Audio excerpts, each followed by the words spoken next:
और आज मैं आपसे बात करना चाहता हूं कि अपने परिवार से, अपने जीवन से शैतान को कैसे भगाएं। क्योंकि हम में से बहुत से भाई बहन हैं जो अपने प्रार्थना निवेदनों को भेजते हैं कि उन्हें लगता है कि उनके जीवन में शैतान काम कर रहा है, उनके जीवन में शैतान रुकावटों को, बाधाओं को, बीमारियों को लेकर के आ रहा है, जिसके कारण वो परेशान रहते हैं, चिंतित रहते हैं कि कैसे आखिर इस शैतान को अपने घर से भगाएं, कैसे आखिर इस शैतान को अपने जीवन से भगाएं ताकि वो उनके जीवन में कोई कार्य न कर सके। तो आज मैं आपको बताऊंगा कि कैसे आप उस शैतान को अपने जीवन से भगा सकते हैं, अपने परिवार से भगा सकते हैं, ताकि वो आपके जीवन में कोई भी काम न करे। एक वचन हम लोग पढ़ेंगे, याकूब की किताब उसका 4 अध्याय और 7 पद, जहां पर कुछ इस प्रकार से लिखा है, इसलिए परमेश्वर के अधीन हो जाओ और शैतान का सामना करो, तो वह तुम्हारे पास से भाग निकलेगा।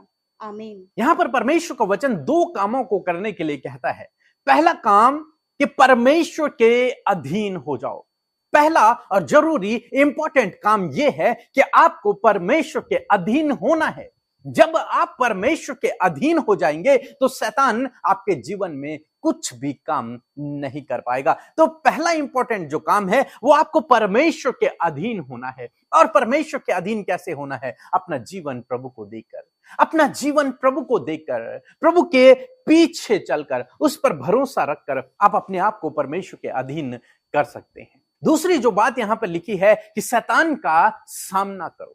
सामना हम कैसे करें उसका? आप जानते हैं जब पुराने जमाने में युद्ध हुआ करते थे तो वो तलवार और भालों से युद्ध किया करते थे, तीर धनुष से युद्ध किया करते थे। लेकिन हम मानते हैं कि तलवार से युद्ध किया करते थे और तलवार से ही वो विजयी हुआ करते थे। यदि आप बाइबल में पुराने नियम में पढ़ेंगे तो वे तलवार के बल से विजय होते थे, परमेश्वर पे भरोसा रखकर वो युद्ध लड़ते थे और विजयी होते थे। और आज भी आपको और मुझे तलवार से ही युद्ध लड़ना है, लेकिन वो कौन सी तलवार होगी? परमेश्वर का वचन कहता है कि तलवार परमेश्वर का वचन है, उस वचन से आपको लड़ना है। बाइबल कहती है कि परमेश्वर का वचन दोधारी तलवार है, उस तलवार को लेकर आपको उस शैतान से लड़ना है। और जब आप वचन की तलवार लेकर उस शैतान से लड़ेंगे तो वो शैतान आपके जीवन से भाग जाएगा, दूर हो जाएगा, नष्ट हो जाएगा। यीशु मसीह ने क्या किया? जब यीशु मसीह के सामने शैतान आया, उसकी परीक्षा करने लगा, तो यीशु मसीह ने वचन की तलवार को